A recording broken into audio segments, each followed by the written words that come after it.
अच्छा 10 क्लास, अब इस हदीस की तशरीह की तरफ आते हैं। तो इस हदीस मुबारका का तर्जुमा आप लोगों ने पढ़ा है कि इसमें इस हदीस में तकमील ईमान के 4 उसूल जो है, 4 बुनियादी असूल बयान किए गए हैं। अच्छा बच्चों, ये चीज़ भी आपने अपने माइंड में रखनी है कि ये आपका एक दफ़ा पेपर में भी आया था ऑब्जेक्टिव,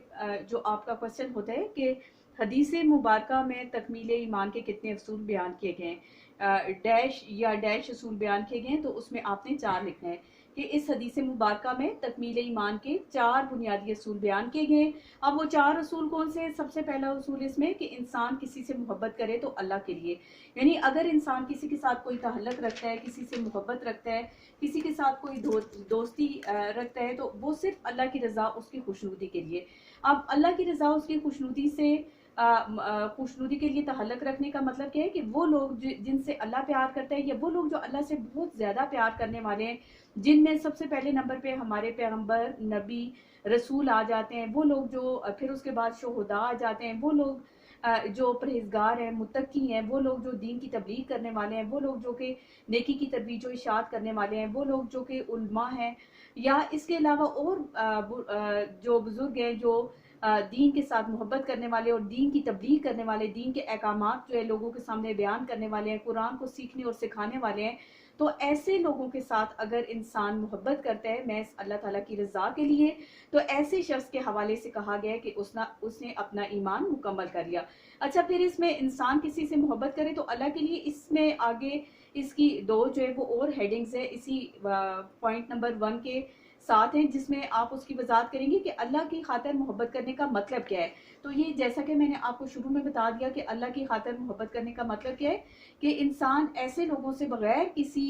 गर्ज के मोहब्बत करे जो कि अल्लाह को बहुत ज़्यादा प्यारे, या जो जिनको अल्लाह बहुत ज़्यादा प्यारा होता है। यानी इंसान किसी आलिम दीन से इसलिए मोहब्बत करे कि वो दीन की तबलीग करता है, या इंसान जो वो लोग जो जिहाद करने वाले हैं उनसे इसलिए मोहब्बत करे कि वो अल्लाह के दीन के लिए जिहाद करते हैं और अल्लाह ताला के दीन का निफाज करते हैं, या इसके अलावा उलमा वगैरह साजा से इसलिए मोहब्बत करे कि वो लोगों को इल्म सिखाते हैं, या इसके अलावा बाकी जो है माशरे से बुराइयां वगैरह ख़त्म करने के हवाले से लोगों में शऊर पैदा करते हैं। तो ऐसे लोगों के साथ जो मोहब्बत करता है, तो ऐसे लोगों को अल्लाह ताला बहुत ज़्यादा पसंद करते हैं, और ऐसे शख्स के हवाले से कहा जाता है कि उसने अपना ईमान मुकम्मल कर लिया। फिर इसी तरह से कि अल्लाह की खातिर मोहब्बत करने वालों का दर्जा क्या है, उनका रुतबा क्या है, तो इसके हवाले से आपके सिलेबस में ही एक हदीस बयान की गई है कि नबी पाक सल्लल्लाहु अलैहि वसल्लम ने एक दफ़ा फरमाया सहाबाए किराम के सामने कि मैं कुछ ऐसे लोगों को जानता हूँ जो ना तो पैगंबर है और ना ही शुहदा, लेकिन क़यामत के रोज़ उन्हें ऐसा बड़ा और इतना ऊंचा दर्जा दिया जाएगा कि जिस पे शुहदा भी और अम्बिया भी रश करेंगे। तो सहाबा ने पूछा ऐसे कौन लोग होंगे, तो नबी पाक सल्लल्लाहु अलैहि वसल्लम ने फरमाया कि ये वो लोग हैं जो कि अल्लाह की खातिर एक दूसरे से मिलते हैं बगैर किसी गर्ज के, बगैर किसी जो है वो ज़रूरत के, या बगैर किसी मुफाद के अल्लाह की खातिर एक दूसरे से मिलते हैं, अल्लाह की खातिर एक दूसरे से मोहब्बत करते हैं, अल्लाह की खातिर एक दूसरे की जो है वो एक दूसरे के साथ हमदर्दी करते हैं, और अल्लाह की खातिर एक दूसरे के मसाइल जो है उनको हल करने की कोशिश करते हैं। तो ऐसे